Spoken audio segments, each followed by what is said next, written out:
Excuse me. I think you have me confused with someone else. Those were the words that destroyed what was left of my sanity.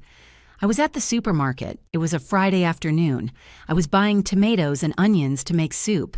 It had been 6 months since I buried my husband, 6 months since I saw Henry's casket go down into the earth, 6 months since my life split in two. I was in aisle 3, near the canned goods. That was when I saw him. It was him, the same height, the same way of walking, the same curve in his shoulders when he reached for something on the shelf, even the way he tilted his head to read the labels. That thing Henry always did, as if the world were a letter written in fine print. My heart stopped. I dropped my basket. The cans of beans rolled across the floor. I did not care. I ran toward him. "Henry," I screamed. "Henry, my love." He turned around, and then I saw his face. It was him, the same nose, the same birthmark near his left eye, the same thin scar on his eyebrow. From that time, he fell off his bicycle when he was 12 years old, and he told me that story on our 3rd night as a married couple. I started to cry.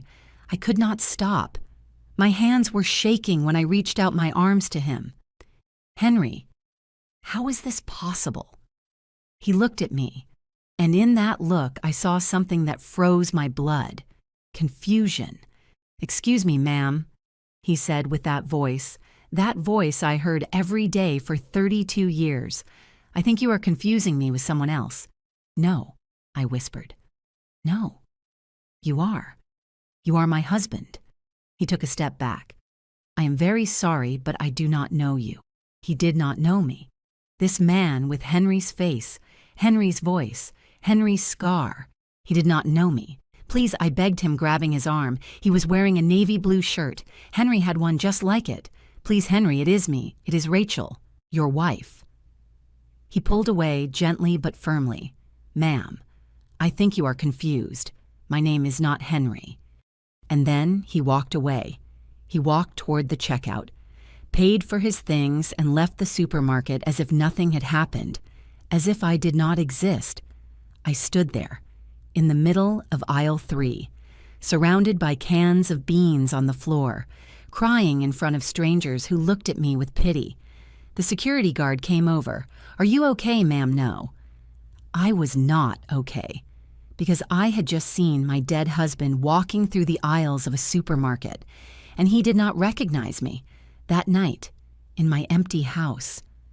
I sat on the bed I shared with Henry for 32 years. It still smelled like him, like his cologne, like his way of sleeping. I took my phone and looked through my photos. The last one I took of him, 3 days before the heart attack, he was in the garden, watering the plants, smiling. The same smile I saw today, the same face, the same man, but he said he was not Henry. Then who was he? And most importantly, why did he have the identical face of my dead husband? My name is Rachel Carpenter. I am 57 years old, and what I am going to tell you in this story, I still find hard to believe myself, but it happened, and it changed everything I thought I knew about the man I was married to for more than 3 decades. Sometimes we trust too much in those we love. Have you ever been disappointed by someone close to you? Tell me your story in the comments. I want to read it. I did not sleep that night. How could I? Every time I closed my eyes, I saw him walking down that aisle, turning toward me, saying those words that broke me for the 2nd time. "I think you are confusing me with someone else." I got up at 3 in the morning and went to the living room. I poured myself a glass of water and sat in the armchair where Henry used to fall asleep watching football. His folded blanket was still on the arm of the sofa. His slippers were still next to the coffee table. 6 months. 6 months since that morning when I walked into the bedroom and found him lying in the bathroom. The heart attack had killed him while he was getting ready for work. He did not even have time to scream. The doctor told me it was instant, that he did not suffer. But I did suffer. I suffered every day since then. I suffered when I had to choose the casket. I suffered when my children cried at the funeral. I suffered when I closed his closet and packed his clothes because I could not bear to see them. I suffered every night sleeping in this house that suddenly felt too big and too silent. And now I was suffering again, but in a different way. Because either I was going crazy or something impossible had happened in that supermarket. I took my phone. My hands were shaking when I opened the photo gallery. I looked for the last photo of Henry, the one I took 3 days before he died. There he was, smiling, with his plaid shirt that he liked so much, with that birthmark near his left eye, with that scar on his eyebrow. I zoomed in on the image. The scar. The same scar I saw today on that man's face. Henry told me the story of that scar on our honeymoon. We were 25 years old and we were in Florida, lying on the sand, looking at the stars. I traced the thin line with my finger and asked him how he got it. I fell off my bicycle when I was 12. He told me. I was going down a steep street in my neighborhood, wanting to impress some friends. I lost control and crashed into a pole. My mom almost died of fright when she saw me come home with my face full of blood. She took me to the hospital, and I got 6 stitches. 6 stitches. The man at the supermarket had that same scar, in the exact same place. How was it possible I stood up? I started walking around the living room. My mind would not stop spinning. There were 3 possible explanations. 1. I had gone crazy from grief and was hallucinating. 2. Henry had faked his death in some impossible way. 3. That man was. What AAA secret twin? The first option terrified me. The second was absurd. And the third was impossible. Henry had told me his whole life. He was an only child. His mother, Grace, had died 5 years ago. His dad died when he was 20. He had no brothers. He had no close cousins. His family was small. I knew his whole life. Or did I? I walked toward the bedroom. I opened Henry's closet. His smell was still there. Cologne. Soap. That scent that was uniquely his. I started going through his things. His shirts, his pants, the box where he kept his watches, the shelf where he had his folded ties. I do not know what I was looking for. A sign, a proof, something to tell me that I was not going crazy. And then I saw it, at the bottom of the closet. Behind the shoe boxes we never moved. There was a cardboard box I did not recognize. I pulled it out. It was dusty, heavy. I sat on the floor and opened it. Inside were papers, old documents, yellowed photographs. I took out the first photograph. It was a young woman, maybe 20 years old, holding a baby. Behind her was an old building with a sign that said, St. Mary's Home for Children, Chicago, an orphanage. I turned the photo over. On the back, with faded handwriting, it said Lily, 1967, Lily, Grace, Henry's mom. My heart started beating faster. I took out more photos. One of them showed the same woman, a little older, standing in front of a church holding a small boy by the hand. The boy would be about 5 years old. Dark hair, big eyes, Henry. But there was something weird about that photo. In the background, blurry. Another person could be seen, a boy of the same age, with the same dark hair. I grabbed a magnifying glass that Henry kept on his desk. I went back to the photo and examined it. The boy in the background looked like the boy holding Grace's hand. Too similar. My hands started to shake. I took another document out of the box. It was a birth certificate. Henry Carpenter, born August 15th, 1967, Chicago, Illinois. Mother, Grace Miller. Father, unknown. Father, unknown. Henry had never told me that. He always told me his dad was named Robert Carpenter and that he had died when he was 20. I never met him. I never saw photos of him. Henry said his mom had kept few things after he died. But this birth certificate said father unknown. I kept searching in the box. I found a newspaper clipping, old, yellowed, from 1967. The headline said, St. Mary's Home for Children celebrates successful adoption program. More than 30 children find families this year. Underneath was a group photo of babies and small children with the nuns of the orphanage. And in the bottom corner of the photo, marked with a circle in pencil that could barely be seen, was a baby next to the circle with shaky handwriting. Someone had written, "My two boys." My two boys. No, my boy too.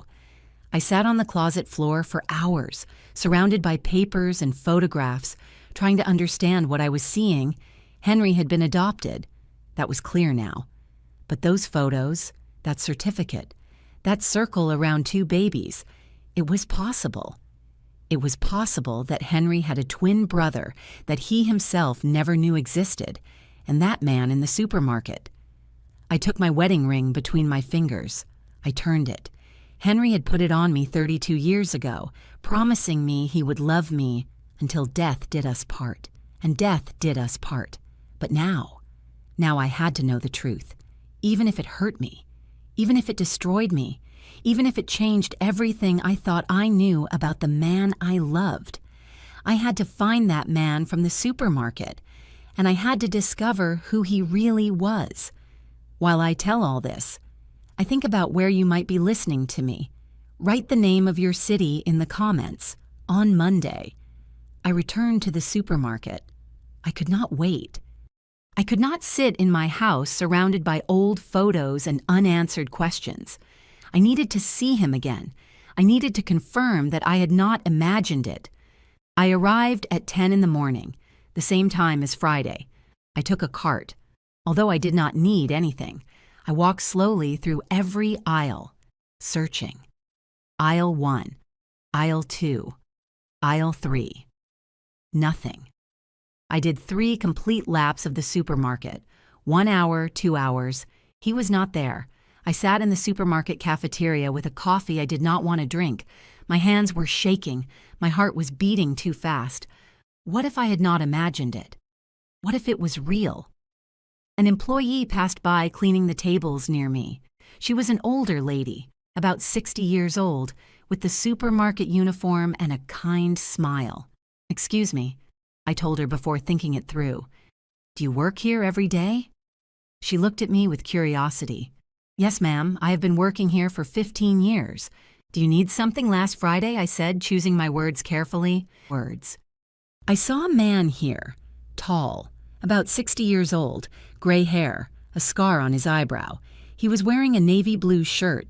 "Have you seen him? Does he come often?" The lady wrinkled her forehead, thinking, a scar on his eyebrow. "Yes." Here I pointed to my own eyebrow. She remained thoughtful. "I think I know who you are talking about. He comes on Friday afternoons. Always. Very punctual, that gentleman. He buys the same thing every week. Milk, bread, fruits, some cans. He always pays in cash." My heart jumped. "Do you know his name or where he lives?" She looked at me strangely. "No, ma'am. I only clean the tables. But he is very polite. He always greets me."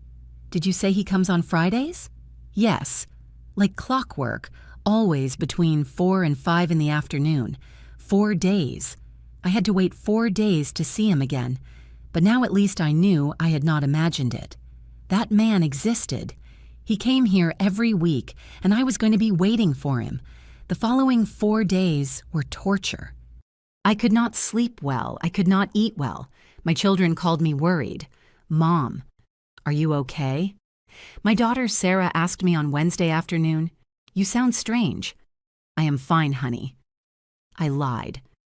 "Just a little tired." "Have you gone to your appointments with the psychologist?" she insisted. "After Dad died, you said you were going to go every week. I had stopped going 2 months ago. The sessions made me feel worse. The psychologist wanted me to process the grief, to accept the loss, to move on. But how could I do that when I had just seen my dead husband walking in a supermarket? Yes, I go." I lied again. "Do not worry about me, Sarah. I am fine." But I was not fine. I spent those 4 days investigating. I searched the internet for everything I could about St. Mary's Home for Children in Chicago. I found that it had closed in 1985. The records had been transferred to the State Department of Social Services. I called them. They transferred me from extension to extension for 2 hours, until finally a young lady told me, "The adoption records from before 1990 are sealed, ma'am. They can only be opened with a court order or if the adopted person requests their file. But my husband died." I explained. "I am his widow. I need to know if—" "I'm sorry, ma'am. Without a court order, I cannot help you." I hung up frustrated. I checked the box I had found in Henry's closet again. I took out all the photos. I put them in chronological order on the dining room table. Grace with a baby at the orphanage. Grace with a small child in front of the church. Grace with Henry about 10 years old. In what seemed to be his first communion. Henry as a teenager, with his middle school uniform. Henry as a young man, maybe 20 years old, next to his mom at a party. A complete life documented in photographs. But in none of them did his father appear. In none of them did that Robert Carpenter appear, who supposedly had died when Henry was 20. Everything had been a lie. Or maybe Grace had lied to Henry. Maybe she never told him he was adopted. Maybe she took that secret to the grave. And if Henry had a twin, if that man in the supermarket was his brother, where had he been all these years? Why did they never meet? Why were they separated? So many questions, and only one way to find the answers. Return to that supermarket on Friday. On Friday, I arrived at 3 in the afternoon, an hour before he appeared, according to the cleaning lady. I sat in the cafeteria, with a view of the main entrance. I ordered another coffee I was not going to drink. I put my phone on the table, with the last photo of Henry open. I looked at it every 5 minutes, comparing the same eyes, the same nose, the same mouth, at 3:30. My heart was already beating so fast I thought I was going to have a heart attack. At 10:04, I saw him enter. It was him. He walked straight to the carts. He took one. He started walking toward the fruit aisle. I stood up. My legs were shaking. This time, I was not going to run toward him screaming like a crazy woman. This time, I was going to be smarter. I followed him at a distance. He took apples. He put them in a bag. He took bananas, oranges. He moved calmly, without rushing, like someone who has an established routine. He walked toward the dairy aisle. He took milk, yogurt. I followed him 3 meters behind, pretending to check products on the shelves. He had not seen me yet. He went to the canned goods aisle. He took 2 cans of tuna, a can of beans, tomato sauce, and then, as if he felt someone was watching him, he turned. Our eyes met. I saw the recognition on his face. He did not recognize me, but he did recognize that I was the woman from last Friday, the crazy woman who had confused him with someone else. He took a step back. "Please," I said quickly, raising my hands to show I was not a threat. "Please, do not go. I just want to talk to you." He looked to the sides, as if looking for help. "Ma'am, I already told you last week that I do not know you." "I know," I said, approaching slowly. "I know, and I believe you. But I need you to listen to me for just a minute, please." He hesitated. I saw in his eyes that he was considering simply leaving.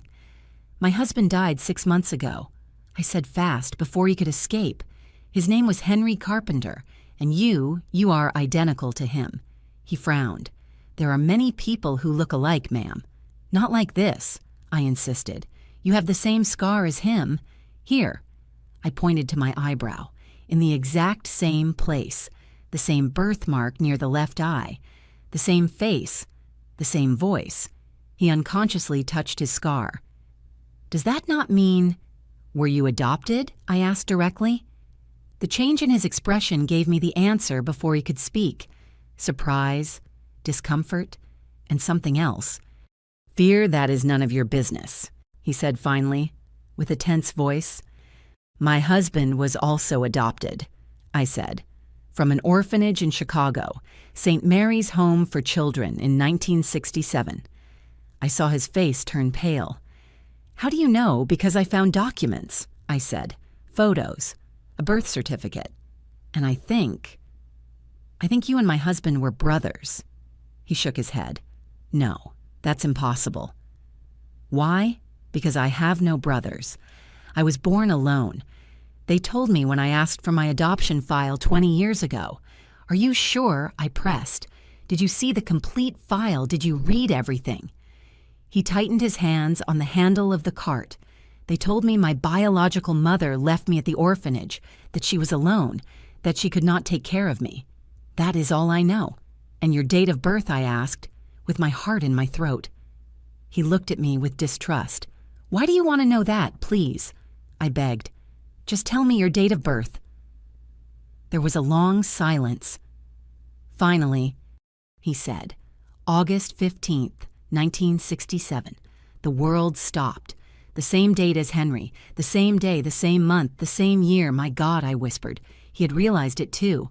I saw how his face changed, how the slow and terrible understanding began to break through in his mind. No, he said, shaking his head. No, that cannot be. What is your name? I asked with a trembling voice. He looked at me, and in his eyes I saw the same pain I felt. Robert, he said finally. My name is Robert. Robert, the name of Henry's fictional father, the name Grace had invented to hide the truth. And suddenly, everything made sense. Grace had not lied about the name Robert. She had used that name to remember the son she had to leave behind. The twin brother Henry never knew existed. Robert looked at me with the same eyes as Henry, with the same expression of confusion and pain I saw in my husband so many times when life hit him hard. I think we need to talk, I said softly. He nodded slowly, still in shock. Yes, he said with a hoarse voice. I think so. And there, in the middle of the canned goods aisle of a supermarket, two strangers united by a dead man and a 57-year-old secret, we started to discover a truth that would change our lives forever. What would you have done in my place? Would you have believed him? Leave me your opinion in the comments. We ended up sitting in the supermarket cafeteria. Robert had abandoned his cart in the aisle. I had left mine too. Neither of us could think about food at that moment. He sat in front of me, with his hands on the table, looking at his cup of coffee without touching it. I had mine between my hands, seeking heat although I was not cold. During the first 5 minutes, neither of us spoke. What do you say in a moment like this? How do you start a conversation that could change everything you thought you knew about your life? Finally, it was me who broke the silence. Since when do you know you were adopted? I asked softly. Robert looked up close. The similarities with Henry were even more shocking. The same shape of the eyes, the same wrinkles on the forehead, even the way he pursed his lips when he was thinking.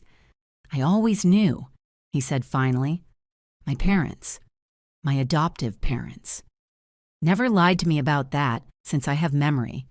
They told me they had adopted me because they loved me and wanted me in their life. Were they good to you? A small smile appeared on his face. They were wonderful. My dad was an elementary school teacher. My mom was a nurse. We did not have much money, but we had love. A lot of love. His smile faded. They both died 10 years ago, 6 months apart from each other. My mom first, of cancer, my dad afterwards. I think of sadness. I nodded. I knew that type of love, the type of love that kills you when the other person leaves, and you never looked for your biological family. I tried once, said Robert. Playing with his cup. About 20 years ago, I went to social services. I asked for my adoption file. They gave me what there was. It was not much.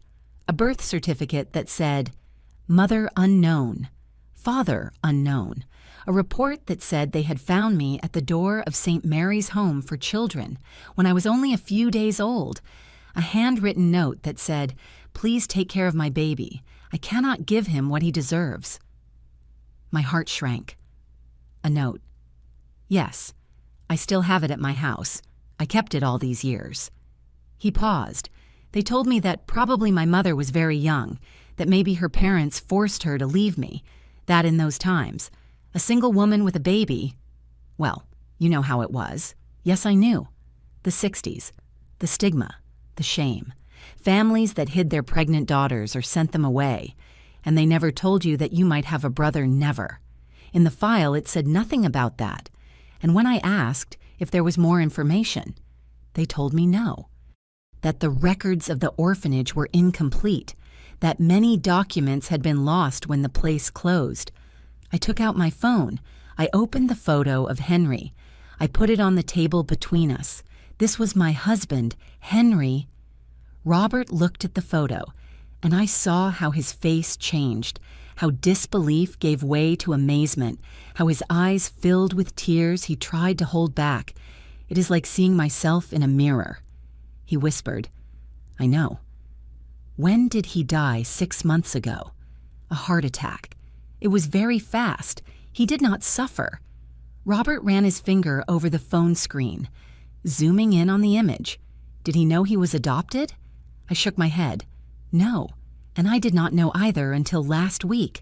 I found a box hidden in his closet, documents, old photos, a birth certificate that said father unknown, everything he had never told me. Why do you think his mother, his adoptive mother, did not tell him I do not know, I admitted. Grace, his mom, died 5 years ago. I never had a chance to ask her.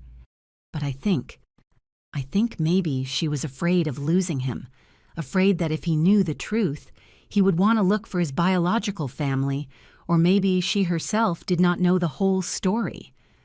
Robert leaned back in his chair, running his hands through his hair, a gesture Henry did when he was stressed.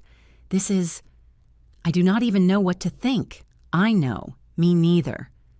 All my life I thought I was alone in the world, he said with a broken voice, that I had no blood family, that no one had wanted to stay with me, and now you tell me I had a brother, a twin brother, and that he already died, that I am never going to be able to meet him. Tears finally rolled down his cheeks. He did not try to wipe them away. I extended my hand across the table. He took it, and in that moment, he was not a stranger. He was Henry's brother. He was family. I am sorry, I said. I am very sorry you both went through this, that they separated you, that you never had the chance to meet. Robert squeezed my hand. What was he like, Henry? What was he like as a person? I smiled through my own tears.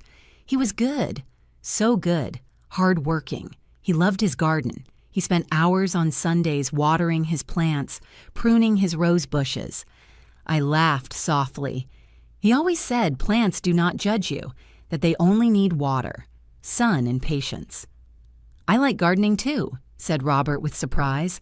I have a small garden at my house. I grow tomatoes, peppers, herbs. Henry grew tomatoes, I said, amazed. Really? Yes. Every year he planted tomatoes, and we always had too many. He gave them to the neighbors. Robert laughed. A sad but genuine laugh. I do the same. My neighbors already know that in summer they are going to receive bags of tomatoes. We stayed in silence, assimilating that small connection, that invisible thread that had united two brothers who never met. Did he have children? Asked Robert.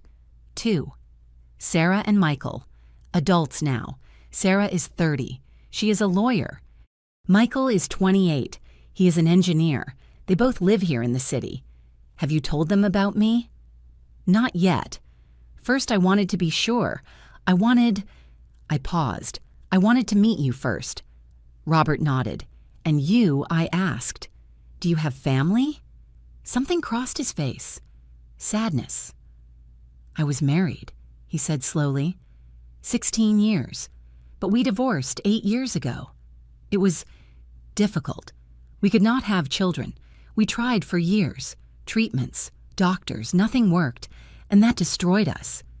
She blamed me. I blamed myself. In the end, there was nothing left between us but resentment. I am sorry. Me too. He shrugged. After the divorce, I focused on my work. I am an accountant. I have my own small office. I work from home most of the time, and that is all. My life is simple, quiet. sometimes too quiet. I looked at this man in front of me, this man who shared the same DNA as Henry, who had his same quirks, his same passions, his same loneliness. Because Henry also felt lonely sometimes, although he never admitted it. I saw it in his eyes when he thought I was not looking. That sadness of someone who feels something is missing, but does not know what. Maybe it was this. Maybe it was that brother he never met, that half of himself that was torn away before he could even remember it. We need more answers, I said finally. We need to know what really happened, why they separated you, if your biological mother is still alive. Why did Grace adopt only Henry and not both? How are we going to find that out? Asked Robert. You said yourself the records are sealed. Then we will get a court order, or we will look for someone who worked at that orphanage. Someone has to remember. Someone has to know. Robert looked at me with a mixture of hope and fear. Why are you doing this? I am a stranger to you. Because my husband deserves for us to know the truth, I said firmly, and because you deserve to know your history. And because, my voice cracked, because when I saw you in that supermarket, for a moment, Henry was alive again, and I know it sounds selfish, but I am not ready to let him go completely yet. Robert nodded slowly. I understand. I am not ready to let go of the possibility of having had a brother either. We sat there for another hour, sharing stories. He told me about his childhood in a small town where he grew up, about how his dad taught him to ride a bike, about how his mom sang him lullabies when he was sick. I told him about Henry, about how we met at a party when we were 24, about our small wedding in a church downtown, about our children, about 32 years of marriage that passed too quickly. And while we talked, I started to see not only Henry and Robert, but Robert himself, a kind man, a lonely man, a man who had spent his whole life feeling he was missing something without knowing what it was. Maybe I could give him that. Maybe I could give him the family he never knew he had. And maybe he could give me something too. Not a replacement for Henry. No one could replace him. But maybe a connection, a reason to move on, a way to keep my husband's memory alive. When we finally got up to leave, it was already dark outside. Can I have your phone number? I asked. To keep you informed of what I find. And to talk, I suppose. Robert smiled. That smile of Henry's that melted my heart. I would like that. We exchanged numbers. We left the supermarket together. He walked toward an old but well-maintained car, a blue sedan. Before getting in, he turned toward me. Thank you, he said, for not thinking I am crazy, for believing me, for wanting to know the truth. Thank you, I responded, for not running away when that hysterical woman chased you through the supermarket. We both laughed, a soft laugh that relieved a little the weight of everything we had discovered. I watched him drive away, and as I watched his taillights disappear into traffic, I touched my wedding ring. Henry, I thought. I do not know if this is a sign from you or just a cruel coincidence of the universe, but I found your brother, and I am going to discover what happened to you both. I promise you.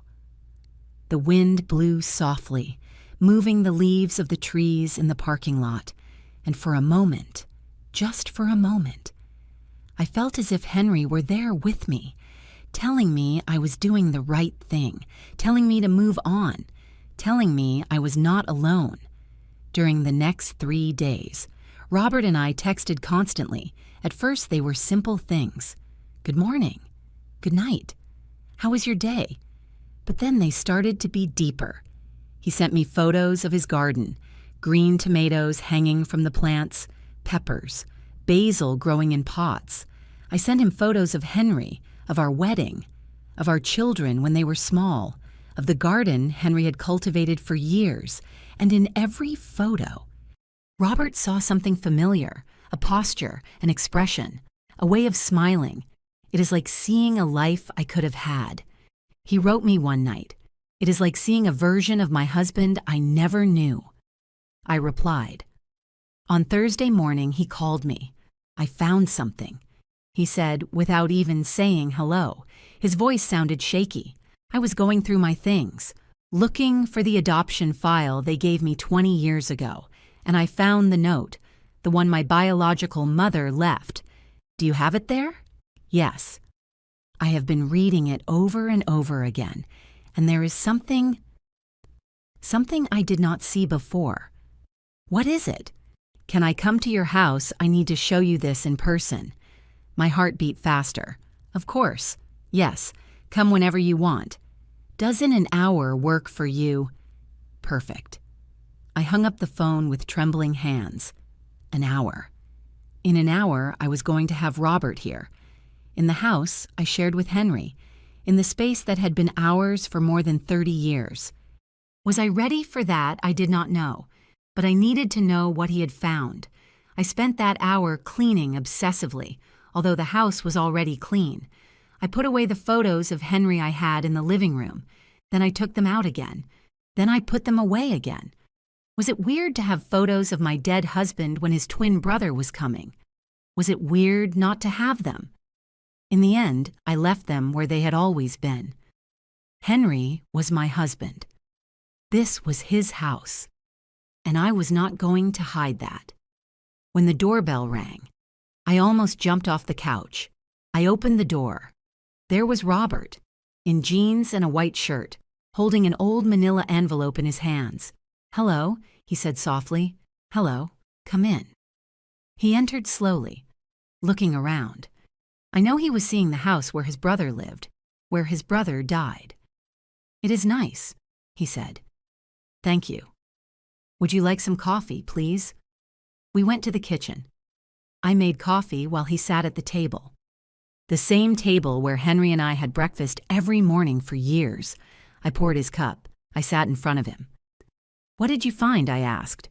Robert opened the envelope. He took out a yellowish paper, folded carefully. He put it on the table between us. This is the note, he said. I leaned in to read it.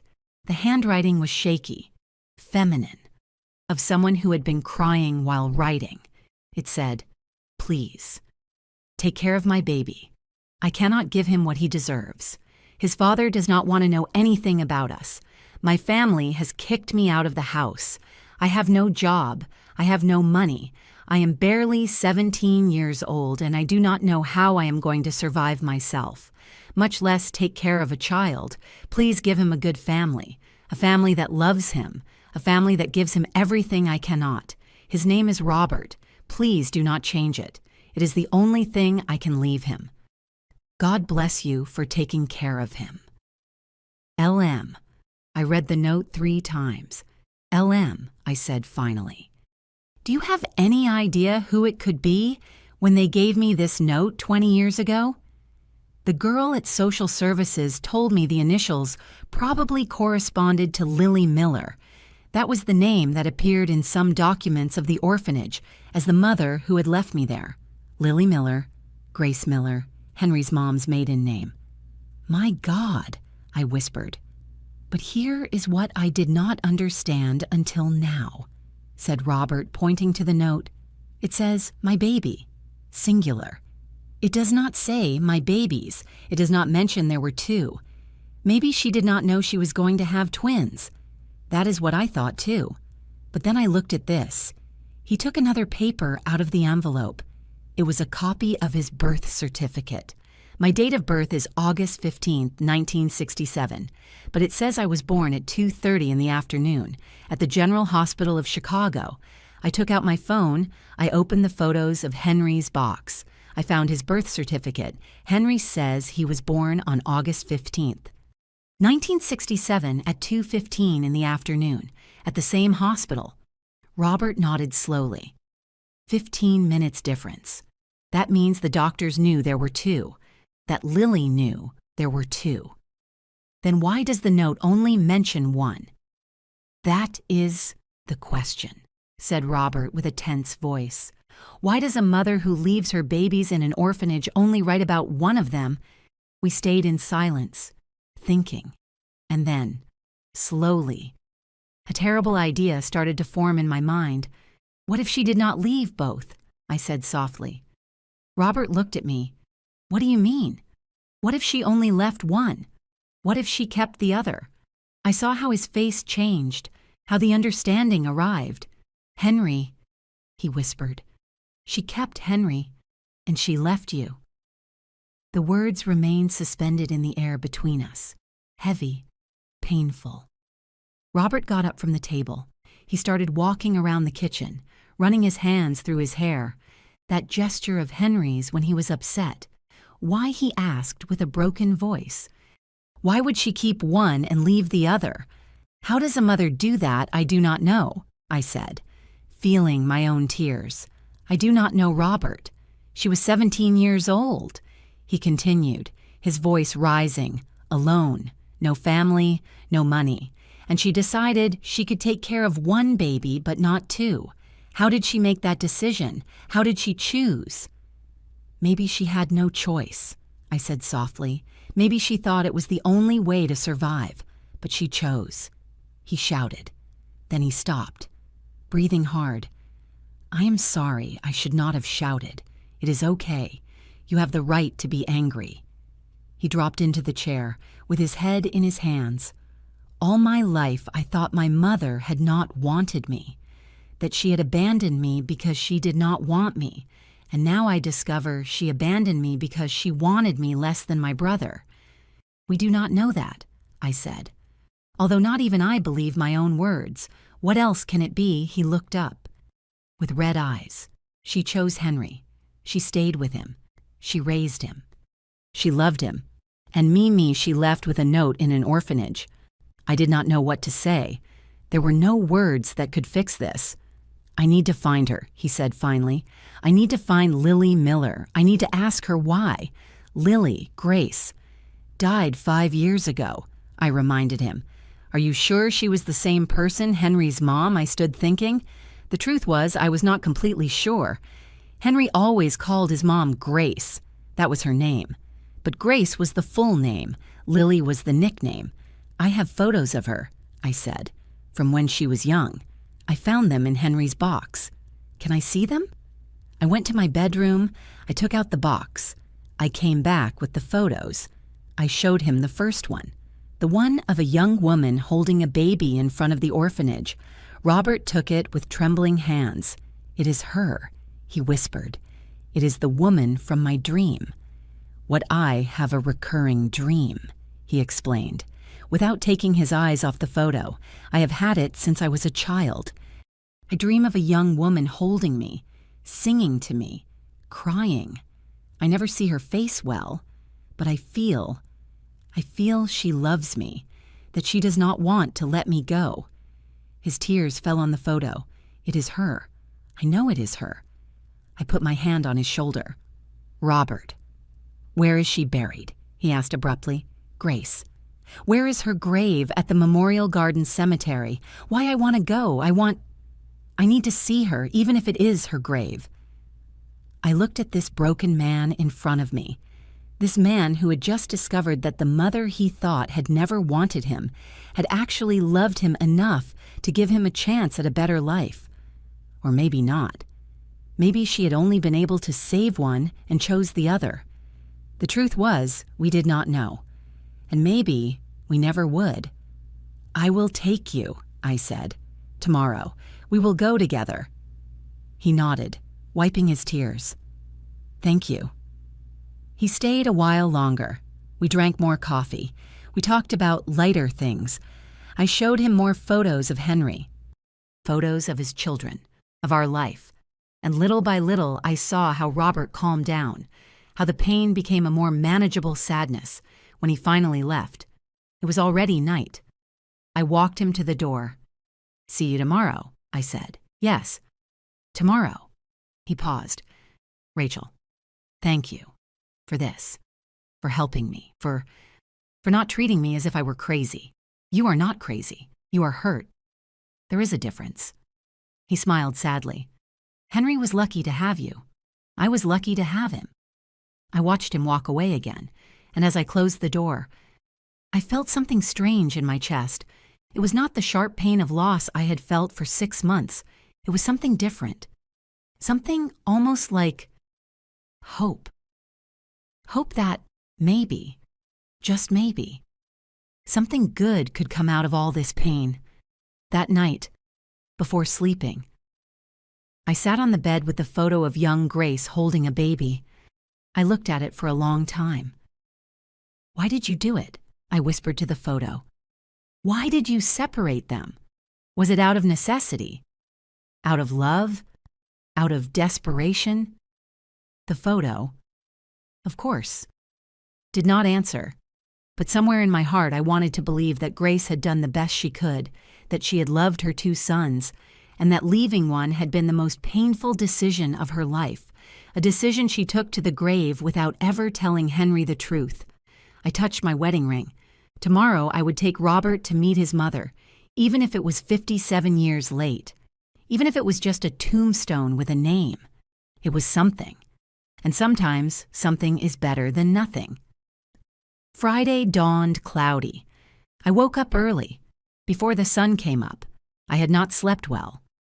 All night I dreamed of crying babies, of a young woman who had to choose, of 2 identical boys in separate cribs. I got up, made myself a coffee, and sat in the kitchen waiting for it to be 9 in the morning. That was the time I had agreed to pick up Robert, at 8:30. My phone rang. It was Sarah, my daughter, Mom. "Are you okay?" I felt guilty. I had been so absorbed in all this that I had ignored my calls. "Sorry, honey, I was. Busy with what, Mom? You are worrying me. For a week now, you have been acting strange." I took a deep breath. I had to tell them. Sarah and Michael, they had the right to know that their father had a twin brother. "Can you come to the house tonight?" I asked. "Bring Michael. I need to tell you something important." "Are you sick?" Her voice sounded alarmed. No, it is not that. It is about your dad. I discovered something you need to know." There was a silence. "What is it tonight?" "I will explain everything tonight. Can you both come at 7? "Okay," she said, still sounding worried. "We will be there." I hung up the phone just as the doorbell rang. Robert had arrived. I opened the door. He was dressed in black pants, black shirt, as if he were going to a funeral. Maybe he was, in a sense. "Good morning," he said. His voice sounded tired. He had dark circles under his eyes. It was obvious he had not slept either. "Good morning. Do you want a coffee before we go?" "No, thank you, if you do not mind. I prefer to go right away." "Sure. Let me get my keys." The drive to the cemetery took 20 minutes. We went in my car. Robert was in the passenger seat. Looking out the window without saying anything, I did not speak either. What do you say in a moment like this? When we arrived at the cemetery, I parked near the entrance. There were few people. An older man putting flowers on a grave, a young woman praying in front of a tombstone, an elderly couple walking slowly along the paths. "Is it this way?" I said, guiding Robert. We walked in silence along the cobblestone path. We passed rows and rows of graves, names, dates, photos, whole lives summarized on marble tombstones. Finally, we arrived. The grave of Grace Miller Carpenter. It was simple. A gray granite headstone with her name, her date of birth and her date of death, and a phrase Henry had chosen. "Beloved mother, rest in peace." Robert stood in front of the grave, motionless. I stayed a few steps back, giving him space. For long minutes, nothing happened. He just looked at the headstone, hands in his pockets, jaw tight, and then he spoke. "Hello," he said softly. "I am Robert, your son, the one you left." His voice broke on the last word. "I do not know if you can hear me. I do not know if it matters after so many years, but I need to say this." He took a deep breath. "I need you to know that I had a good life, that my adoptive parents loved me, that I was happy, that I do not hate you for leaving me." Tears started rolling down his cheeks. But I also need you to know that it hurt. All my life it hurt not knowing why I was not enough. Why did you keep Henry and not me? What did he have that I did not? He knelt in front of the grave. Now I know it was probably not your fault, that you were very young, that you were alone, that maybe you thought it was the only way, but it still hurts. It hurts to know that I never met you, that I never could ask you why, that I never had the chance to tell you I understand, or that I forgive you, or that I love you anyway. I was crying now, too, in silence, standing behind him. I met Rachel. Robert continued, Henry's wife. She is a good person. She has treated me with kindness. She has helped me understand. And she has shown me photos of you when you were young. I saw the photo of the orphanage. I saw how you held that baby. I saw the love in your eyes. He wiped his tears with the back of his hand. I want to believe you held me like that too, even if only for a day, even if only for a few hours. I want to believe you loved me before letting me go.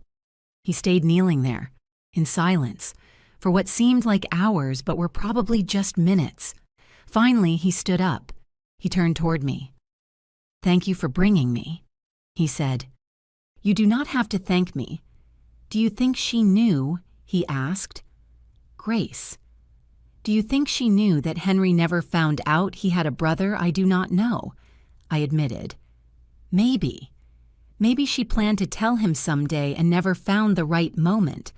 Or maybe she decided it was better he did not know, that it would be more painful to know he had lost a brother he never met. Robert nodded slowly.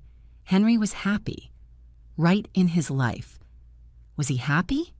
Yes, I said with certainty. He was very happy. He loved his children. He loved me. He loved his work, his garden, his quiet life. He was not perfect, but he was happy. That is good. I am glad at least one of us had that. You can have that too, I said softly. He looked at me. How I am alone. No family. No. But you are not alone anymore. I interrupted. You have nephews, Sarah and Michael. They have the right to meet their uncle. And you have the right to have family. Do they know about me? I am going to tell them tonight. They are coming to my house, and I would like you to be there so they can meet you. Robert stayed silent, processing this. Are you sure I do not want to impose on your family? You are not imposing. You are part of this family. You always were, even if no one knew. He nodded, with eyes shining with new tears. But this time, they were not tears of pain. They were of something else, something that looked like hope. We stayed a while longer at the cemetery. I knelt in front of Grace's grave and spoke to her too. Hello, Grace, I said softly.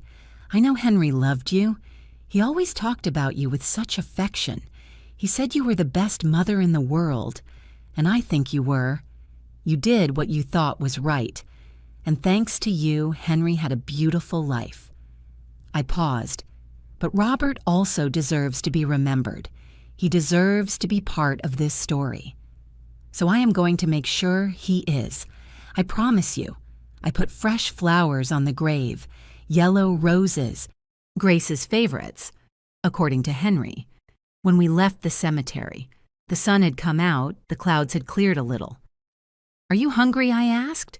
I know a place nearby that makes delicious pancakes. Robert smiled, a small but genuine smile. I would love that.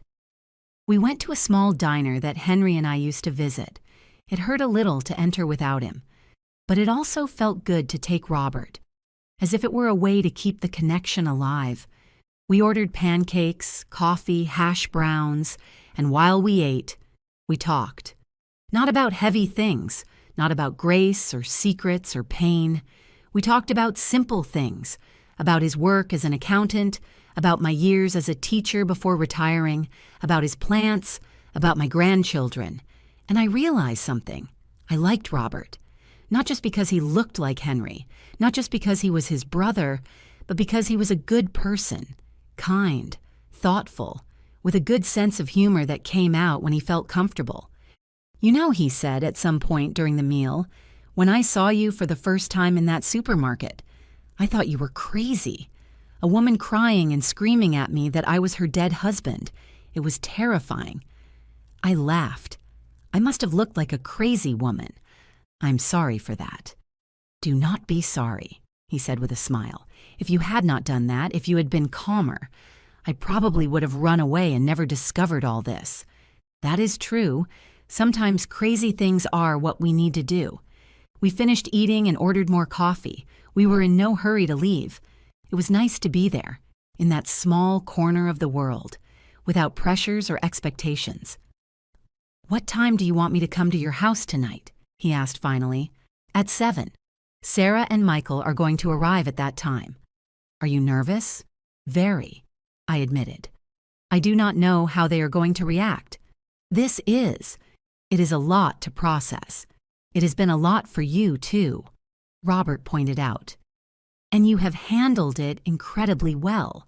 I do not know if incredibly well is the right description. I have cried every day of the last week, but you kept going. You investigated, you found me, you helped me. That requires a lot of strength." His words warmed my heart. "Thank you," I said softly. "No, thank you for everything." We stayed looking at each other across the table, and in that moment I felt something I had not felt in a long time. It was not romantic attraction. Not yet. It was connection, understanding, the feeling that someone really sees you and accepts what they see. We paid the bill and left the restaurant. The sun was shining completely now. It was a beautiful day. "See you at 7 then," I said when we arrived at where his car was parked. "At 7. He confirmed. "And Rachel?" "Yes.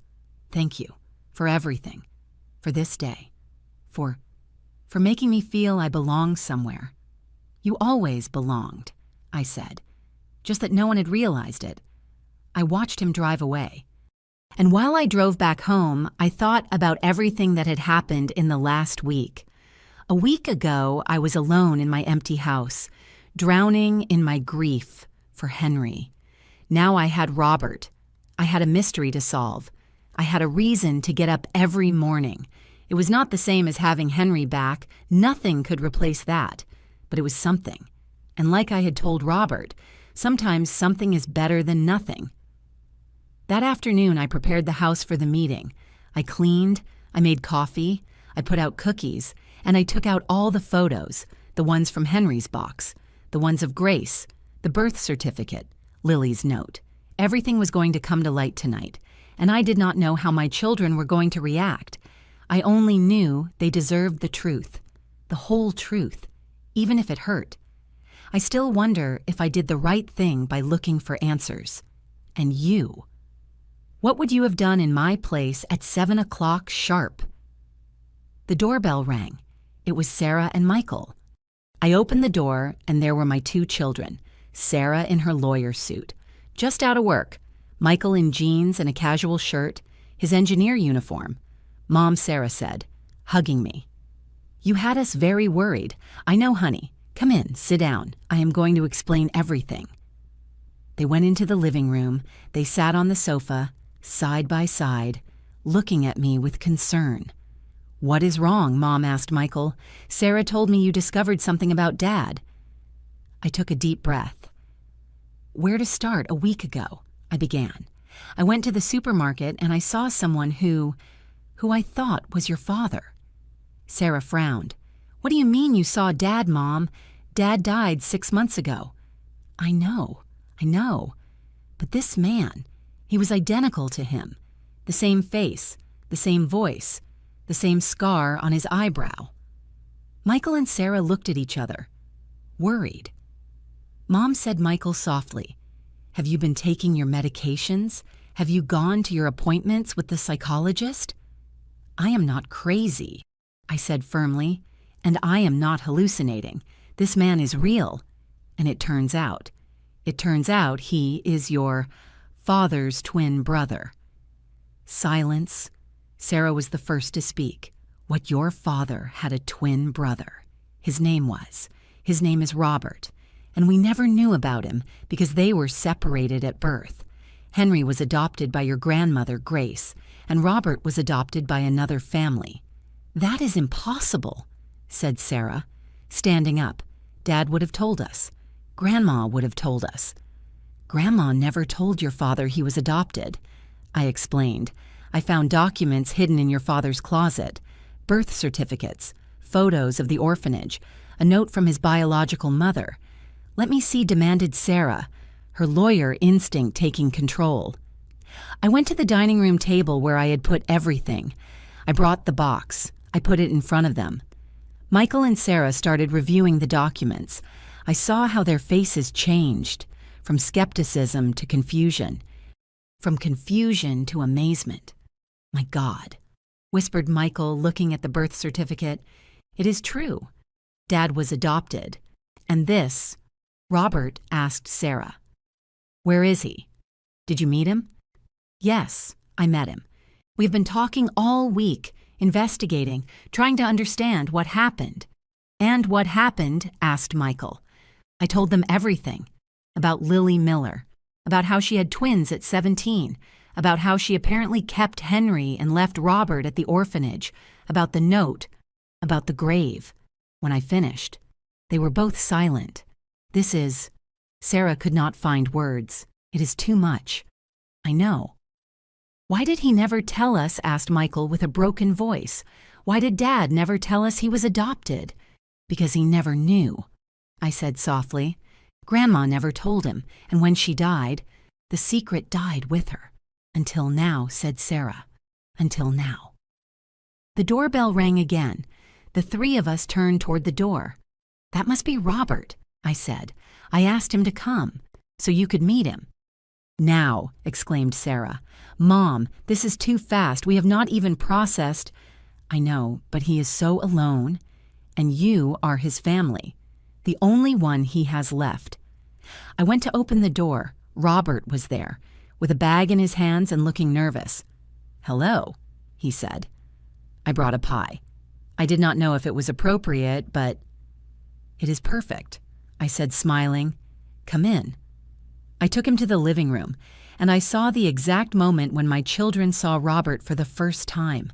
The shock on their faces, the disbelief, the recognition, because there he was, an exact copy of their father, standing in their living room. My God, whispered Sarah. It is. You are. Identical to Dad. Finished Michael standing up. Robert stood there, uncomfortable, not knowing what to do.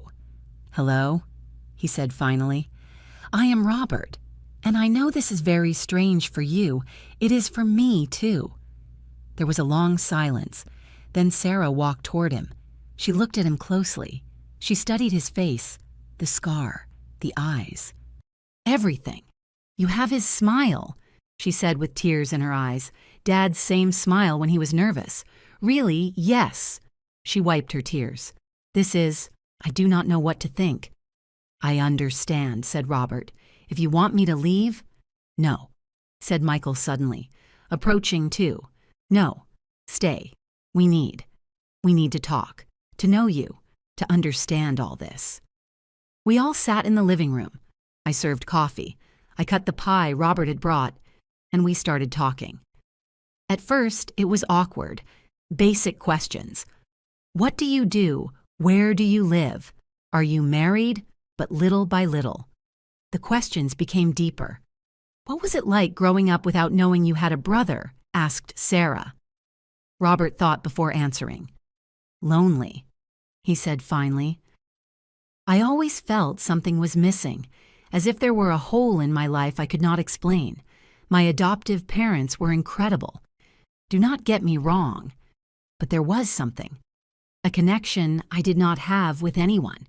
Dad said something similar sometimes, said Michael in a low voice, when he drank a little too much at events. He said sometimes he felt as if he had left something important behind, as if he had forgotten something. Mom. Do you remember? I nodded. I remembered. Henry had those moments of inexplicable melancholy. Maybe we felt each other, said Robert. Maybe on some deep level we knew we were missing the other. Twins have that, said Sarah, who had started Googling on her phone. There are studies on twins separated at birth. Many report feeling an inexplicable connection, similar dreams, similar tastes, even physical pain at the same time. Really? Asked Robert. Yes, it is fascinating. Sarah looked at him with renewed curiosity. Do you have any allergies to shellfish? Why Dad too? Said Michael. He was allergic to shrimp. Once his whole face swelled up in a restaurant. The same thing happened to me when I was 22, said Robert. I ate a shrimp cocktail at a wedding and ended up in the hospital. And your coffee, asked Sarah. How do you take it black with a little sugar?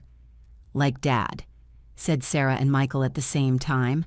Robert laughed, a laugh that sounded exactly like Henry's. This is very weird, he said, but it is also incredible. Do you have photos of when you were a child? Asked Michael. I would like to see them. Yes. I brought some. Robert took out his phone. I thought maybe you would want to see. He passed the phone. Sarah and Michael looked at the photos. I came closer too. There was Robert as a child, 5 years old, smiling with 2 missing teeth. My God, said Sarah. It is identical to this photo of Dad. She went to a shelf and took a picture frame. It was a photo of Henry at the same age, 5 years old, smiling with 2 missing teeth. We put them side by side. They were indistinguishable. How is it possible they never met? Said Michael, shaking his head. 57 years living in the same country, maybe in the same city, and they never crossed paths. Until now, said Robert softly, looking at me. Thanks to your mom. Mom was always half detective, said Michael with a small smile. When we were kids and did something bad, she always discovered who it had been. She said she had a sixth sense. It was not a sixth sense, I said. It was just paying attention. Well, I'm glad you paid attention this time, said Sarah. She looked at Robert, because now we have an uncle we never knew we had.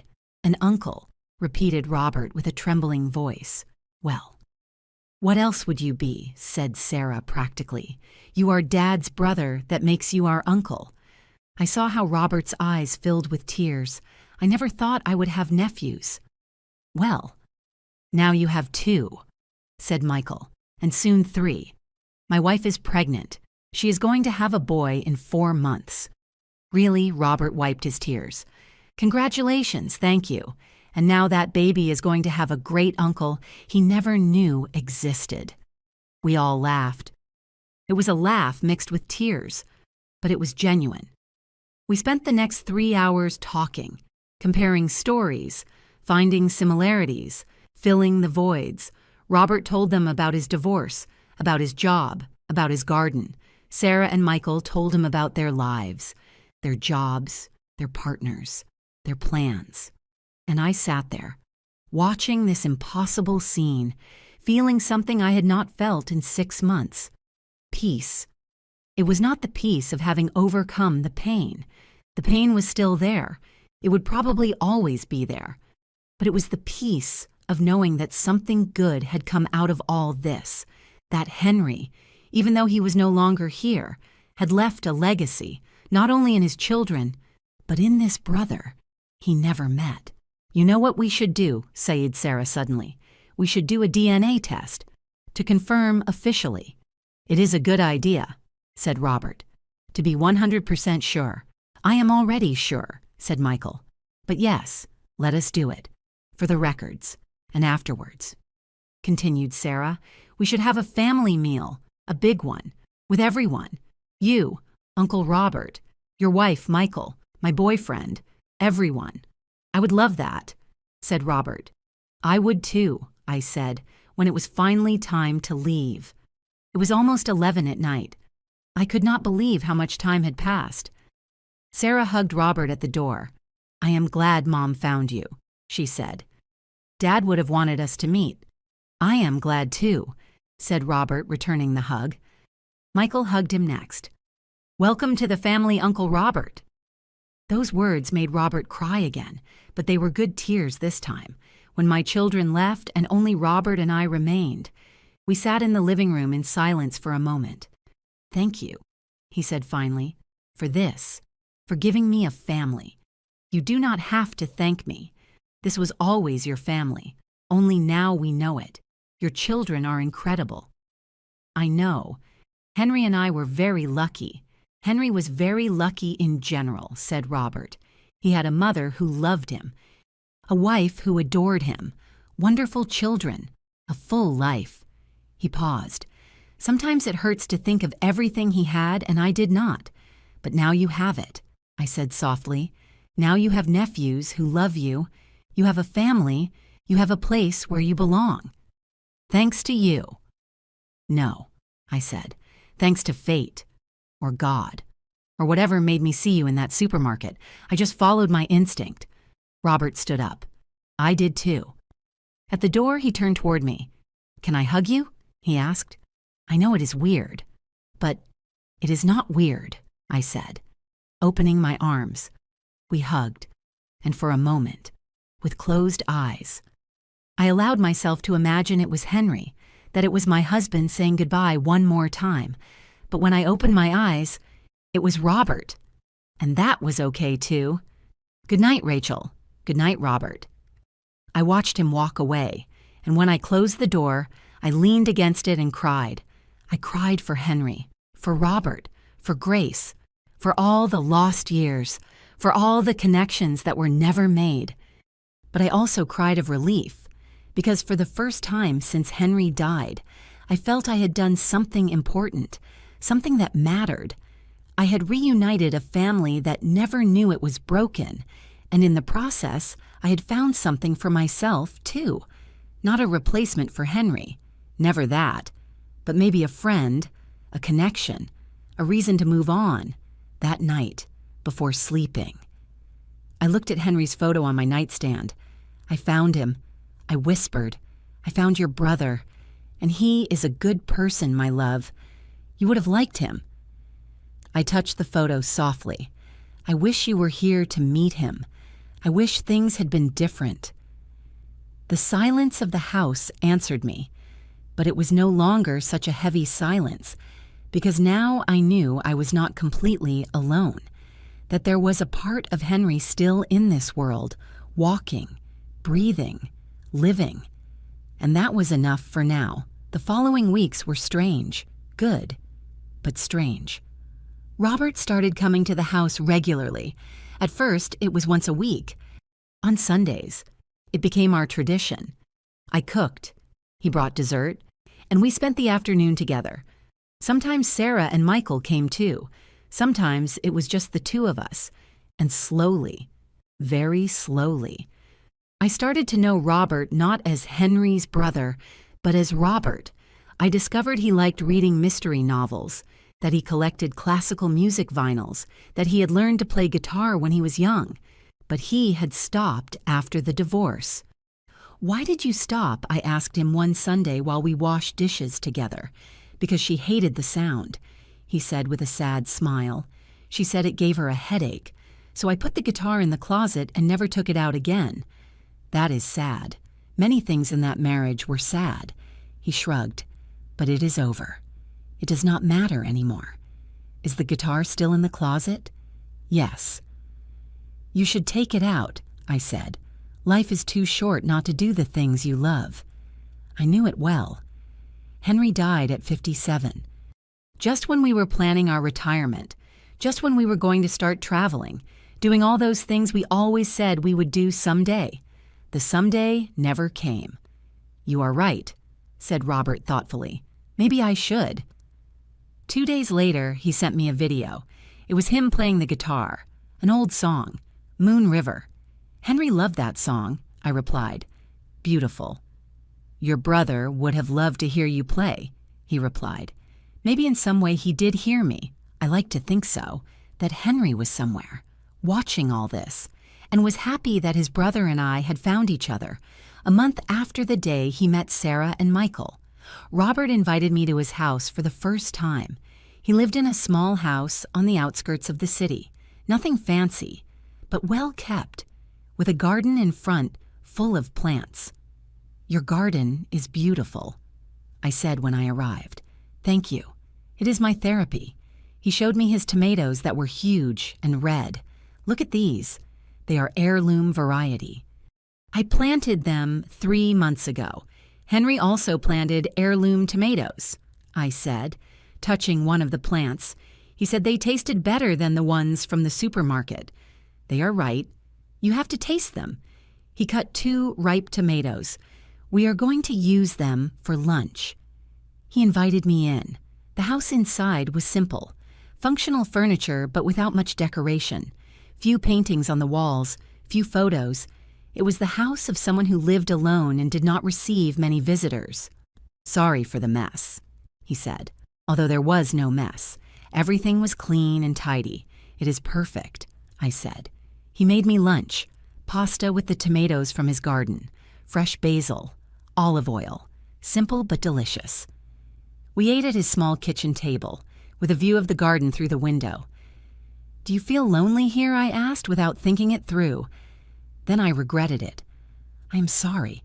I should not have—" "No, it is okay." He interrupted me. "Yes, sometimes I feel lonely, especially at night, but I got used to it after the divorce. I preferred being alone to being with someone who made me feel worse. I understood that. I knew widows who had remarried quickly because they could not stand the loneliness, but I never could imagine myself with anyone other than Henry.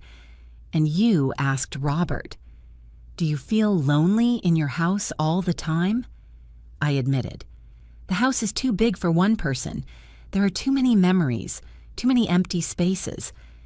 Have you thought about selling, moving to something smaller?" Sarah suggested it. "But I cannot. That house is. It is where Henry lived, where we raised our children. Selling it would feel like betraying him." Robert nodded. "I understand. I felt like that with my wedding ring. After the divorce. I took it off, but I kept it in a drawer. I could not throw it away. It was like throwing away 8 years of my life. Even if those years were not happy, they were still mine." "Do you still have it?" "Yes. In a box along with other things I do not know what to do with. Photos, letters, souvenirs of a life that no longer exists." We stayed in silence for a moment, 2 people carrying their own pains, their own losses. "You know what is the hardest part?" he said finally.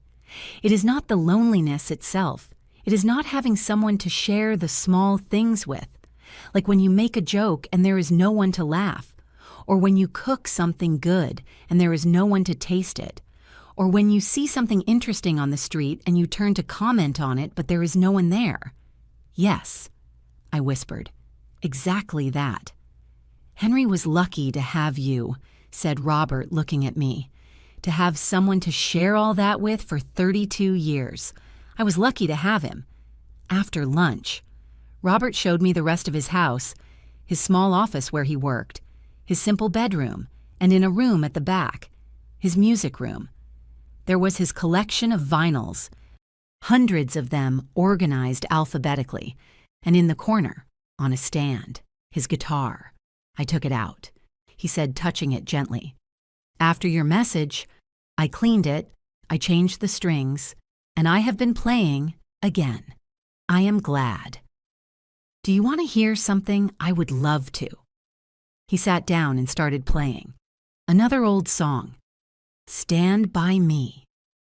I closed my eyes and listened, and for a moment, I felt as if Henry were there with me, not literally, not in the form of a ghost or spirit, but in the music, in his brother's hands playing those strings, in the memory of all the times Henry and I danced to that song in our living room. When he finished playing, I had tears in my eyes. "I am sorry," I said, wiping them away. "It is just that song was special for you and Henry." "Yes." We danced to that song at our wedding. Robert put the guitar aside. He sat next to me on the small sofa in the music room. "Rachel, there is something I have wanted to ask you, but I have not known how. What is it?" "Is it okay," he asked softly, "that I am here?"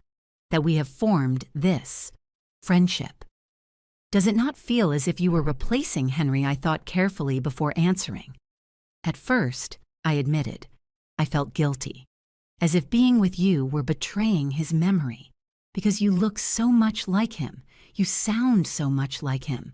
Sometimes, when I am not paying attention, for a second I think you are him. I know I have noticed. But, I continued, little by little I have realized that you are not Henry. You are Robert, and although you look alike, you are different. You are quieter, more introspective, more musical. Henry was more practical, more direct, more earthy. And is that okay, that I am different? It is more than okay, I said, because I do not want a replacement for Henry. No one could replace him, but I do want. I searched for the right words. I do want a friend, someone who understands, someone to share the small things with. Robert smiled. That smile of Henry's that melted my heart, but that now I was starting to recognize as Robert's too. I want that too, he said, and I can be that friend for you. If you let me, you already are. We sat there, in that small music room, surrounded by vinyls and memories, two lonely people who had found mutual comfort. It was not romance, not yet, but it was something. It was connection. It was company. It was the promise that neither of us had to be alone. 2 weeks later, Robert invited me to a concert. It was a symphony orchestra playing pieces by Beethoven and Mozart, classical music, something Henry had never enjoyed, but that I always wanted to hear live. You do not have to come if you do not want to, he said when he proposed it. I know maybe it is weird, but I have 2 tickets, and I thought, I would love to go, I said without hesitating. The night of the concert, I got ready with more care than I had in months. I wore a navy blue dress that Henry had given me years ago, but that I rarely used. I put on light makeup. I did my hair. When I saw myself in the mirror, I almost did not recognize myself.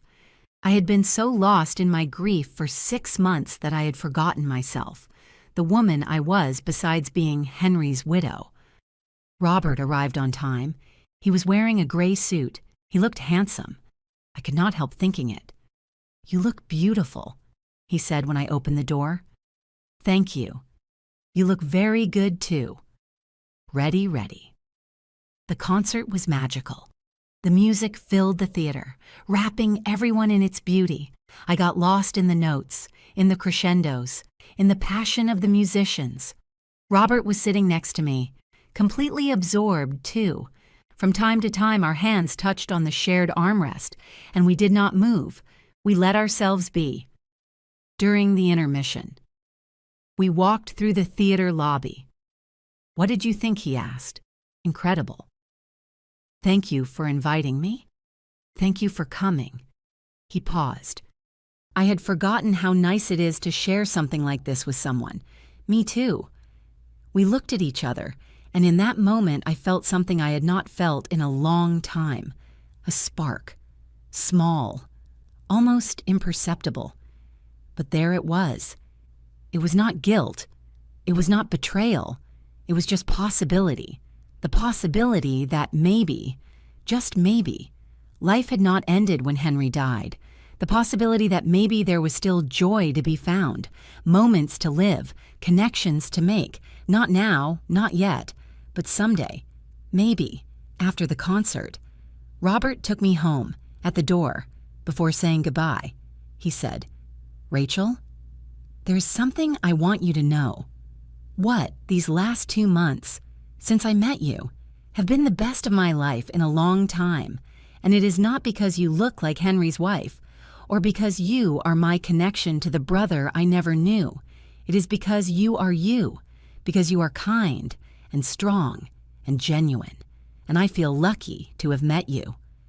My heart beat faster. I also feel lucky to have met you. Good. He smiled. I just wanted you to know. Robert, you do not have to say anything. He interrupted me softly. I am not asking for anything. I just wanted you to know how I feel." I nodded, without words. "Good night, Rachel. Good night, Robert." I watched him walk away, and when I entered my house, I sat on the sofa and touched my wedding ring, the ring I had worn for 32 years, the ring that promised eternal love. "Henry." I whispered to the empty air, "I do not know what to do. I do not know if it is right to feel what I am starting to feel. I do not know if I am betraying you, or if this is what you would have wanted for me." The silence answered me, as always. But in my heart, I felt that Henry would understand, that he would not want me to spend the rest of my life alone, crying for him, living in the past. He wanted me to be happy. And maybe, just maybe, Robert could be part of that happiness, not as a replacement, never that, but as a new beginning, a second chance, an unexpected gift from the universe, or maybe a gift from Henry himself, sending me his brother when I needed him most. I did not know for sure, but I was starting to believe it was okay not to know, that it was okay to simply let myself feel and see where the path led me. 3 months after that night at the concert, I received a call that changed everything again. It was a Tuesday afternoon. I was in the garden pruning Henry's rose bushes when my phone rang, an unknown number from Chicago. "Hello," Mrs. Rachel Carpenter asked an older female voice. "Yes, it is me. My name is Sister Catherine. I call from the Convent of the Sisters of Mercy in Chicago. I work with the historical records of St. Mary's Home for Children." My heart accelerated. "Yes. How can I help you? Well, it is rather me who can help you.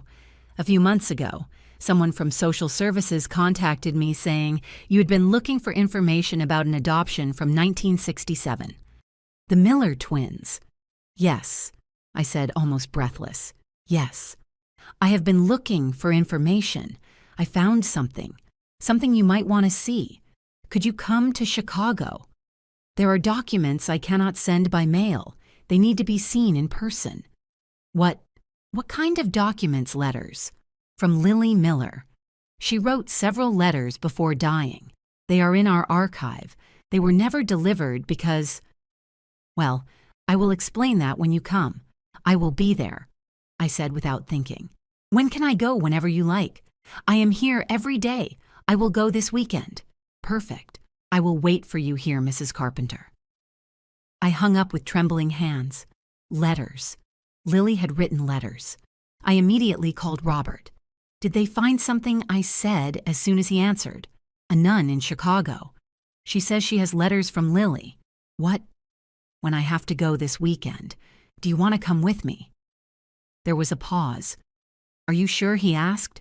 "Maybe those letters say things that hurt." "I know, but we need to know the truth, the whole truth." "You are right." He took a deep breath. "Yes, I will go with you." On Saturday morning, we left for Chicago. It was a 4-hour drive. Robert drove. I was in the passenger seat, nervous, looking out the window. We talked little during the trip. We were both lost in our thoughts, wondering what we were going to find. We arrived at the convent at noon. It was an old building, with stone walls and a quiet garden full of flowers. Sister Catherine received us at the door. She was a woman of about 70 years, small, with thick glasses and a kind smile. "Mrs. Carpenter, I presume." "Yes, and he is Robert." The sister looked at Robert. Her eyes widened.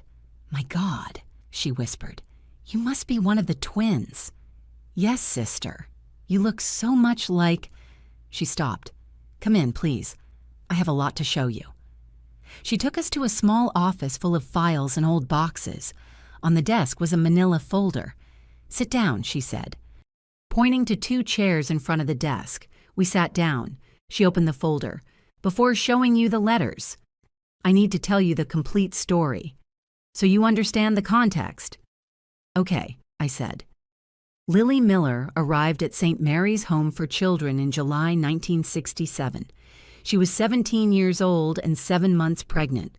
Her family had thrown her out of the house when they discovered her pregnancy. The baby's father, a boy from her school, denied the son was his. Robert tightened his hands on his legs. Lily had nowhere to go, continued the sister. So she came to us. We gave her shelter, food, a safe place to have her baby. Did you know they were twins, I asked? Not until the moment of birth. Back then, there were no ultrasounds like now. When the first baby was born, we thought that was it. But 15 minutes later, the second one was born. Henry and me, said Robert in a low voice. Yes, 2 perfectly healthy boys, identical, beautiful. And what happened next? I asked. The sister sighed. Lily was devastated. She was 17, no money, no family, no support, and now she had 2 babies. She did not know what to do. She spent 3 days in the orphanage infirmary, crying nonstop, holding her babies. My heart broke imagining that scene. On the 4th day, continued the sister, she came to talk to me. I was very young then. I had just taken my vows. Lily told me she could not take care of 2 babies, that she could barely take care of 1. She asked me if we could help her find an adoptive family for one of the children. Only for one, asked Robert. Yes. She wanted to keep the other. She said she could not give up both, that she needed to at least try to be a mother to one of them. And how did she choose? Asked Robert with a trembling voice. How did she decide which one stayed and which one she was going to give away? Sister Catherine looked at him with infinite compassion. She did not choose by preference, son. She chose at random. She closed her eyes and held the 2 babies, and the one on her right arm she kept, the one on her left arm. That was you. Robert covered his face with his hands. His shoulders were shaking. It was not because she did not love you, continued the sister softly. It was because she had to make an impossible decision, and that was the only fair way she found to do it. And afterwards I asked, with tears rolling down my face. Afterwards she left with Henry. She got a job as a housekeeper. She lived in maid quarters. She worked day and night to support that child, and she made it. She gave him a life. Not perfect, but full of love. And she never came back for Robert, I asked. She could not. The sister opened the folder, but she wrote letters. For years. Letters she never sent because she did not know where. She took out an envelope. Yellowed. Old. This is from 1975, 8 years after the birth. She passed the envelope to Robert, with trembling hands. He opened it and began to read aloud. My dear Robert, today is your 8th birthday. Henry, your brother, turns 8 too. I threw a small party for him, just the 2 of us. A chocolate cake I made with my own hands and some candles. But while we sang Happy Birthday, I could only think of you. Where are you? What do you look like? Are you happy? Does your family treat you well? I think of you every day. Every birthday, every Christmas, every moment of joy with Henry is tinged with the sadness of your absence. Henry does not know about you. I have not told him. How could I explain that he has a brother he will never meet? How could I make him carry that pain? Sometimes I wonder if I did the right thing, if I should have found a way to keep both, if I should have been stronger.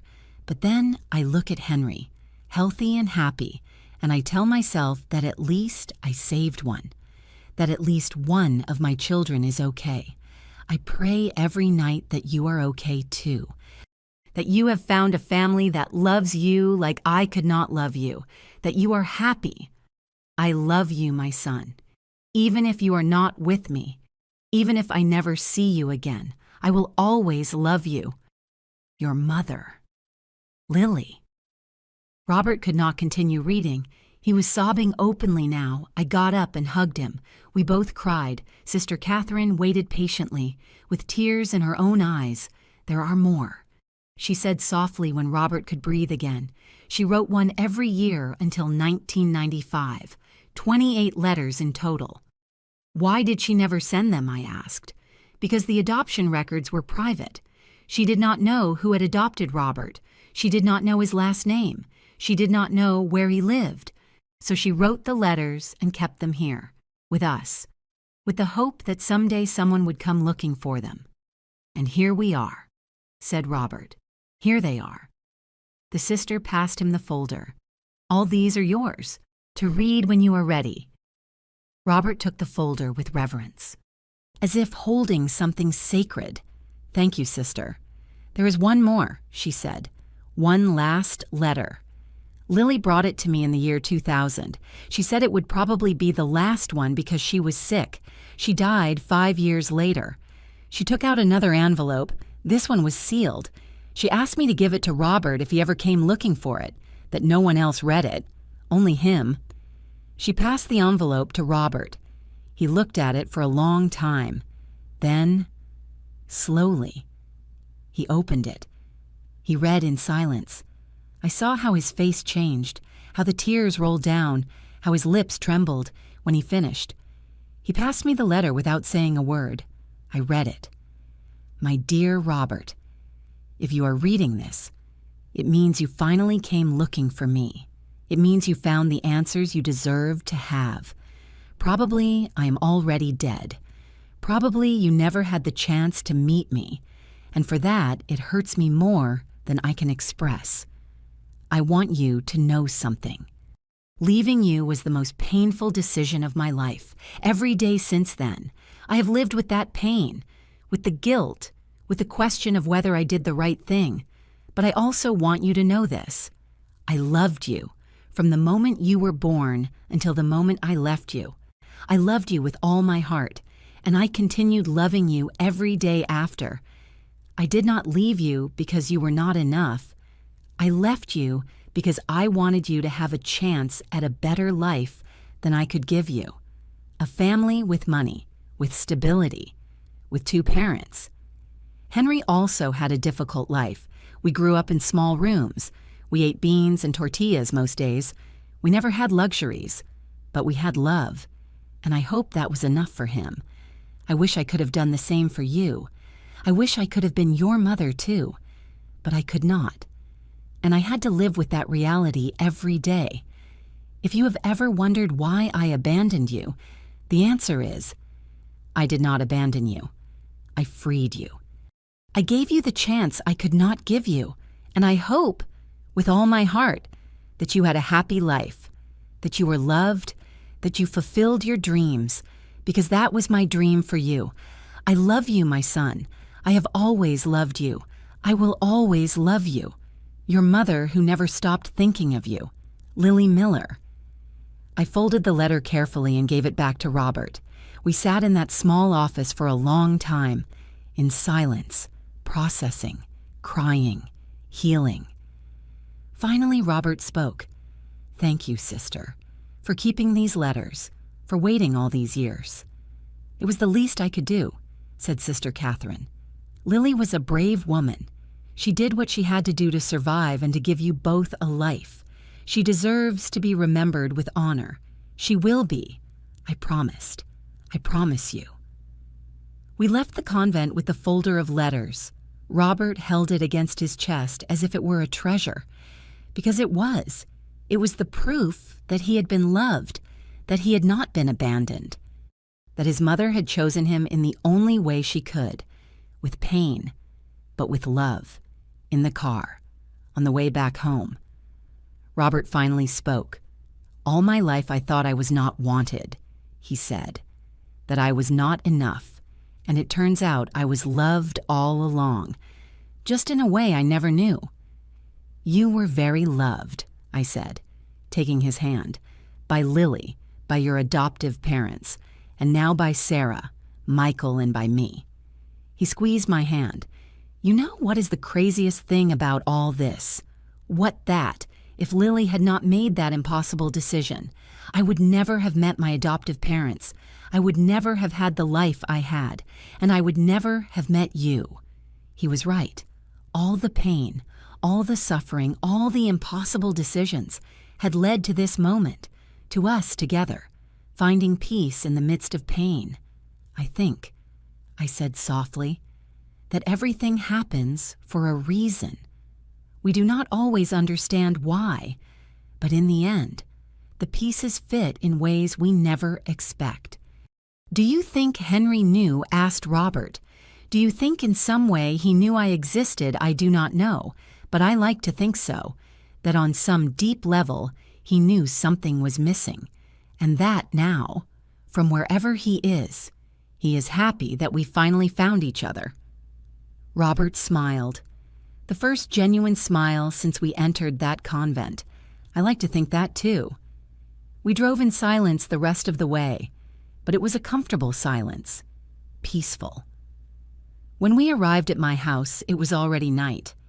"Do you want to come in?" I asked. "No, thank you. I need to be alone for a while. Process all this. Read the other letters." "I understand." Before leaving, he hugged me. A long hug. Strong. Full of gratitude. "Thank you, Rachel," he whispered, "for everything, for finding me, for helping me discover the truth, for giving me a family. You do not have to thank me. We are family, and family takes care of each other. Family," he repeated with a small smile. "Is that what we are?" There was something in the way he asked it, something in his eyes. "Yes," I said, although my heart beat faster. Family, for now. That was true. But we both knew it was starting to be something more, something neither of us was ready to name yet. But that was there, growing, waiting, like a seed planted in fertile soil, waiting for the right moment to bloom. 6 months after that visit to Chicago, life had changed in ways I never imagined. Robert had become a constant part of my life. He no longer came only on Sundays. He came on Wednesdays too, to help me with the garden, and on Fridays, to cook together, and sometimes during the week, just because. My children adored him. Michael had invited him to be godfather to his baby when she was born, a beautiful girl named Lily, in honor of her great-grandmother. When Michael announced the name at the hospital, Robert cried, tears of joy and healing, of a circle finally closing. Sarah had also become very close to him. She called him for advice on her legal cases. He, with his accountant mind, could see patterns and numbers in ways she found useful, and I had started to feel things that scared me, not because they were bad, but because they meant I was letting go of something I thought I would never let go. My grief for Henry. It is not that I had stopped loving him. I would never stop loving him. He would always be my first love, my husband, the father of my children, the man with whom I built a life. But little by little, I had started to accept that my life with Henry had ended, and that it was okay to start something new. One Saturday morning, Robert arrived earlier than usual. I was still in my pajamas, drinking coffee in the kitchen when he knocked on the door. "Robert," I said, surprised when I opened. "I did not expect you until 10, I know. Sorry." But I could not wait. He looked nervous. He was holding something in his hands, a small box. "Can I come in?" "Sure, come in. Do you want coffee?" "No, thank you. I need to tell you something." My heart started beating faster. We sat in the living room. He put the box on the coffee table, but he did not open it yet. "What is wrong?" I asked. "You are scaring me. I do not want to scare you. He took a deep breath. "Rachel, these last few months have been the happiest of my life, and I know it is probably too soon. I know maybe I will never live up to Henry, but I need to tell you this. Robert, I fell in love with you," he said all at once. I do not know when it happened exactly. Maybe it was at that concert, or maybe it was when you invited me to meet your children, or maybe it was the day you took me to my mother's grave and held my hand while I cried. I do not know, but it happened, and I can no longer pretend we are just friends. Tears filled my eyes. "I fell in love with you too," I whispered. and I have felt so guilty about it. Why? Because it feels like betraying Henry, like replacing him. Robert took my hands. You are not replacing him. I am not Henry. I never will be, and I do not want to be. I want to be Robert, the man who loves you for who you are. Not because you are my brother's widow, but because you are smart and strong and beautiful and kind. I do not know if I am ready, I admitted, for this, to love someone again. You do not need to be ready today, or tomorrow, or next month. I just need you to know how I feel, and that when you are ready, if someday you are, I will be here waiting. I looked at this man in front of me, this man who had entered my life in the most impossible way, who shared my husband's face, but who had his own heart, his own soul, and I realized something. I did not have to choose between Henry and Robert. I could love both, in different ways, in different times, but both were valid, both were real. There is something I need to do first, I said. I got up. I went to my bedroom, I opened my nightstand drawer, and I took out my wedding ring. I had worn it for 32 years. I never thought I would take it off. But now, looking at it, I knew it was time. Not because Henry did not matter, but because I had learned that loving someone new did not mean stopping loving the one you lost. It simply meant your heart had found more space. I went back to the living room. Robert was looking at me, expectantly. I need to do something, I told him. Would you come with me to the cemetery? Half an hour later, we were standing in front of Henry's grave. There were fresh flowers, the ones I put every week. Robert stayed a few steps back, giving me space. I knelt in front of the headstone. I touched Henry's name engraved on the marble. Hello, my love, I whispered. I came to say goodbye. Not forever, never forever, but in a different way. Tears rolled down my face freely. I met your brother. I know you already know. I know in some way you brought us together, because we needed to meet.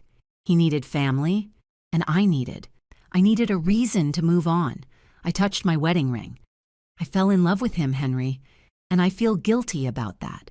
But I also feel that maybe you would want this for me, that you would want me to be happy, that I did not spend the rest of my life alone. I turned the ring on my finger. So I am going to do something I never thought I would do. I am going to take off this ring. Not because I do not love you. I will always love you. You were my first love, the father of my children, my partner during the best years of my life. I took off the ring slowly. I cried while doing it. But I need to move on. I need to live, because I am still here, and you would want me to live. Right. The wind blew softly, moving the flowers, and I felt, in my heart, that Henry was giving me his blessing. Thank you, I whispered, for everything, for 32 years of love, for 2 beautiful children, for a life that, although it ended too soon, was complete. I will never forget you. You will never stop being part of me. I kissed the ring, and then I put it in the small vase of flowers in front of the grave. But now it is time for me to find my own happiness again, and I think your brother can give me that, in a different way, but good, very good. I stood up. I wiped my tears. I love you, Henry, always. I turned toward Robert. He had tears in his eyes, too. Are you sure? He asked. I am sure. We walked back to the car holding hands, and although my heart still hurt for Henry, it also felt light, free, ready to love again. 3 months later. Robert and I were in my garden. He had brought new seeds, heirloom tomatoes, the same ones Henry used to plant. Are you sure you want to plant them? He asked. I know this was Henry's garden. It was Henry's garden, I said. But now it can be our garden. We do not have to erase his memory to create our own story. Robert smiled. That smile that no longer reminded me so much of Henry, but had started to be solely Robert's. We planted together. We dug the earth. We put the seeds. We watered them. And while we worked, we talked about our plans. Robert had decided to sell his house. It was too big for one person and was too far away. "Have you thought about where you would move?" I asked, although I had an idea. "Well," he said carefully, "I had thought. Maybe, if it is not too soon." "Yes," I said before he could finish. "Yes, yes, can you move here if that is what you wanted to ask?" His face lit up. "Are you sure I do not want to pressure you?" "I am sure. This house is too big for me alone, and you spend most of the time here anyway. It makes sense. And your children." "What are they going to think? I already asked them. They think it is fine. In fact, Sarah said it was about time we stopped pretending we were just friends." Robert laughed. He pulled me toward him and kissed me. It was not our first kiss. We had our first kiss a month ago, one night after dinner, when conversation stopped and we simply looked at each other and knew it was the moment. But every kiss still felt special, still gave me butterflies in my stomach. "I love you, Rachel," he said against my lips. "I love you too, Robert." And I meant it. Not in the same way I loved Henry. It was different. But it was not less real. It was not less deep. It was simply new. A second chance at happiness. A gift that the universe, or God, or Henry himself, had given me when I needed it most. That night we had dinner with the whole family. Sarah, Michael, his wife, little Lily, Robert and me. All around the table that used to belong only to Henry and me. But that was now all of ours. Michael raised his glass. "A toast," he said, "to Uncle Robert, to Mom, and to Dad, who somehow brought us all together. To Dad." Everyone repeated. "And to second chances," I added. "To the love we lost and the love we found. To second chances," everyone said. We toasted, we drank, we laughed. And in that moment, surrounded by my family, with Robert's hand in mine, I felt completely at peace. It had been a year since that afternoon in the supermarket when I saw a ghost, a year since my life changed forever, and it had been the hardest year of my life, but also the most transformative. I had lost my husband, but I had found his brother. I had cried more than I thought possible, but I had also loved again. I had discovered painful secrets, but I had also found healing truths. And I had learned something important, that life does not end with loss. It only changes. That love is not finite. It can grow. It can expand. It can find new ways to exist. And sometimes the most painful endings lead to the most beautiful beginnings. I got up from the table for a moment. I went to the living room where we had family photos on the wall. There was Henry, at our wedding, with our children, in his garden. And now, next to those photos, there were new ones. Robert with Sarah and Michael, Robert holding little Lily, Robert and me in the garden. I had not erased the past. I had simply added to the future. And that was okay. More than okay. It was perfect. Robert came and stood next to me. "What are you thinking about?" he asked. "About how strange life is," I said. "About how the most impossible things sometimes turn out to be exactly what we needed. Like finding you in that supermarket, like thinking I had seen a ghost when actually I had found the future." He hugged me from behind, resting his chin on my head. "Thank you for not running away," he said. "When you saw me that day, when you could have thought you were crazy and let it go. Thank you for chasing the truth. Thank you for not calling the police." I joked. "When a crazy woman chased you through a supermarket screaming the name of a dead man." We both laughed. And in that laughter, there was healing. There was joy. There was hope. The things I thought I would never feel again after Henry died. But here they were. Because life, I discovered, always finds a way. Love always finds a way, and broken families always find a way to unite again, even if it is in the most unexpected way, even if it takes a ghost in a supermarket for it to happen. If my story helps a single woman open her eyes, to believe she can love again after loss, to understand that endings can also be beginnings, it will have been worth it, because that is what I learned in this impossible year, that death is not the end of love, that secrets always find the light, that families are stronger than we believe, and that sometimes the greatest gift we can receive is a second chance, not to replace what we lost, but to honor it by building something new, something beautiful, something none of us expected but that we all deserved. Thank you for listening to me until the end.